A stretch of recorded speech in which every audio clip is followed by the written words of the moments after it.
Today, we bring you a powerful tale set in the unassuming location of a grocery store parking lot, where a single moment of misunderstanding transforms into a profound lesson in dignity and respect. In this story, we meet Marcus, a black disabled veteran who becomes the target of unfounded accusations from a group of entitled individuals. But what begins as a confrontation soon takes an unexpected turn that will leave you reflecting on the dangers of judgment and the quiet power of resilience. It was a bright, cloudless afternoon as Marcus Thompson pulled into the crowded parking lot of his local grocery store. In his dark gray sedan, with a veteran's emblem and handicap placard proudly displayed, Marcus parked in a designated disabled spot close to the store's entrance. A faint pang of phantom pain reminded him why he was there: to pick up his prescriptions, the necessary tools for managing pain and maintaining his mobility since losing his right leg in the line of duty. Marcus's days had become a disciplined dance of resilience since returning from overseas. After surviving a devastating roadside incident that had claimed his leg, he had learned to balance life on a prosthetic limb, embracing each new challenge with calm, determination, and a smile that masked the toll of his journey. Though he preferred to keep to himself, parking close to the entrance helped him navigate crowded spaces with a bit more ease. But today, as Marcus opened his car door and carefully maneuvered out with his cane, he felt a prickling sense of unease. Just a few spaces away, a group of 4 people, laughing and chatting, stopped abruptly as their attention shifted toward him. They were well-dressed, each clutching an iced coffee, and exchanged looks that quickly soured with disdain. "Look at this guy," muttered a tall man in sunglasses, loud enough for Marcus to overhear, faking a disability just to snag a close parking spot. The words hit Marcus with an all-too-familiar sting, but he fought to brush it off. His years in the military had taught him restraint, and he had learned to steel himself against judgment, especially when it came from strangers who saw only what they wanted to believe. Unfortunately, without visible signs of injury, and with his prosthetic concealed under his jeans, Marcus knew that many people didn't take his disability seriously. As he reached for his cane, the group's snide remarks grew louder. "Bet he bought that handicap placard online," sneered a woman in a designer jacket, her voice dripping with sarcasm. Marcus clenched his jaw, still determined to ignore them. He knew he didn't owe anyone an explanation. Taking a breath, he continued toward the store, hearing faint laughter trailing behind him. Each step felt heavier as he tried to focus on his shopping list, instead of the voices echoing in his mind. Inside the store, the cool air helped him regain his composure. He picked up a few essentials: milk, bread, and his prescription for managing nerve pain.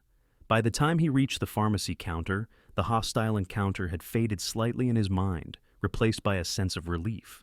But little did he know, this was only the beginning. After checking out, Marcus made his way back to the car, his spirits lifted by thoughts of returning home and escaping the unwelcome confrontation from earlier. But as he reached his vehicle, his heart sank. Splotches of eggs and broken eggshells covered his windshield, the hood, and even the side mirrors. His car, a source of independence and pride, was now a mess. Across the parking lot, Marcus's stomach twisted as he spotted the same group from earlier, laughing loudly and pointing at the damage. They made no attempt to hide their actions, seemingly emboldened by their numbers and their assumptions. One of them, the tall man from before, stepped forward, a smirk plastered on his face. "Hey, old man, looks like you've got some car trouble. Maybe you shouldn't park in spots reserved for people who actually need it." Marcus gripped his cane, feeling a surge of anger rise within him. He walked toward the group, his steps measured, each one echoing against the concrete. His military training, his years of discipline, all fought against the urge to retaliate. Instead, he spoke calmly, though his voice was tinged with hurt. "Why would you do this?" he asked, his tone steady but firm. The woman in the designer jacket shrugged, sipping her iced coffee. "Because you're a fraud," she scoffed. "You don't look disabled to me." The accusation cut deep, but Marcus took a steadying breath. "You don't know anything about me," he said, his voice filled with quiet dignity. "This vandalism, it's a crime." The tall man laughed, stepping closer. "The only crime here is you pretending to be something you're not. You should be ashamed." Just then, the distant sound of sirens filled the air, and moments later, a police car pulled into the parking lot. Two officers stepped out, and the tall man quickly approached them, gesturing animatedly toward Marcus. "This guy's faking a disability and using a handicapped spot to get special treatment," he exclaimed. "And when we called him out, he threatened us." Marcus stood his ground, watching as the officers approached him. One of them, a tall woman with a steady, professional demeanor, asked, "Sir, may I see your ID and handicap placard?" Without a word, Marcus pulled out his military ID and pointed to the placard hanging from his rearview mirror. The officer examined both, her expression unreadable as the group continued to shout accusations from a few feet away. "He's perfectly fine," another group member yelled, adding to the commotion. "He's scamming the system." The weight of the situation bore down on Marcus as he watched more shoppers gathering to see the confrontation unfold. Feeling frustration simmer within him, Marcus took a deep breath, steadying himself. Then, without a word, he rolled up his right pant leg to reveal the gleaming metallic frame of his prosthetic limb. A hush fell over the parking lot. Gasps echoed from the crowd, and the entitled group fell silent, their expressions shifting from confidence to disbelief. The tall man's face turned ashen, his smug smile fading as the truth settled over him like a cold shadow. With his prosthetic leg now visible, Marcus looked directly at the officer, his voice filled with emotion. "I earned this parking spot. I lost my leg while serving this country. I don't need to justify myself to anyone."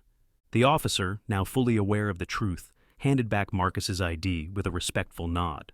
"I'm sorry, sir," she said quietly. "We had no idea."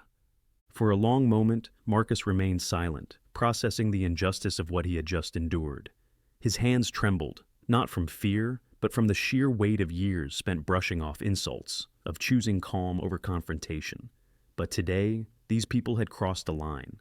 They had vandalized his car, insulted his dignity, and tried to make him a criminal, all because of their own prejudice. As the officer turned toward the group, her expression hardened. "What you did here is vandalism and harassment," she said firmly. The tall man's bravado vanished as he stammered. "We didn't mean any harm. It was just a joke." "Was it?" Marcus replied, his voice steady. "You egged my car, insulted me, and called the police on me. You meant every word." The officer motioned for backup, and within moments, another police car arrived. The group, now visibly shaken, watched as the officer read them their rights. "You'll need to come to the station for questioning," she informed them, her tone leaving no room for debate. As the group was led away, a quiet murmur spread through the gathered onlookers. People began to step forward, some with looks of apology, others with offers to help clean the mess left on Marcus's car. A middle-aged man with a package of paper towels extended them to Marcus with a soft, "Here, let's clean this up." Surprised but grateful, Marcus accepted the gesture. "Thank you," he said softly, as more people came forward to assist, helping him wipe away the remnants of eggshells and yolk from his car's windows and mirrors. A woman who had been watching from a distance walked over, her eyes misty with emotion. "I'm so sorry you had to go through that," she said, her voice shaking. "It wasn't right." One by one, the crowd pitched in, their actions an unspoken apology for what he had endured.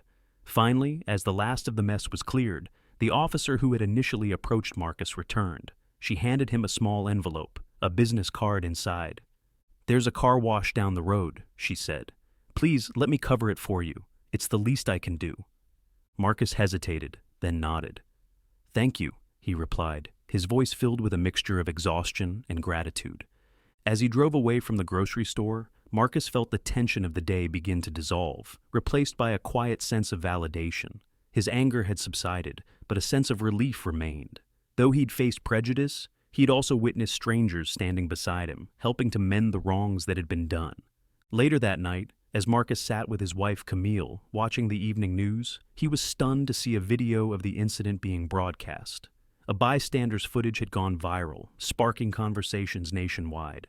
The grocery store owner even made a public statement, condemning the group's actions and pledging a $10,000 donation in Marcus's name to a veterans charity. As the news anchor finished recounting the story, Camille squeezed Marcus's hand. "You stood up for yourself," she whispered, "and now the world sees the strength I've always known you had." Together, they sat in silence, letting the weight of the day melt away. In the face of prejudice, Marcus had chosen dignity and courage, and through his quiet strength, he had inspired a community to recognize their own humanity. As he looked out the window into the night, Marcus knew that the world was still full of kindness, and that perhaps, after everything, things were going to be okay. Thank you for joining us on this journey. Marcus's story reminds us that patience, courage, and truth will always prevail, even in the face of ignorance. We hope this tale of quiet strength has left you feeling inspired to stand tall and never let others define your worth. If this story moved you, please leave a comment. And don't forget to subscribe and hit the bell to stay updated on more powerful stories.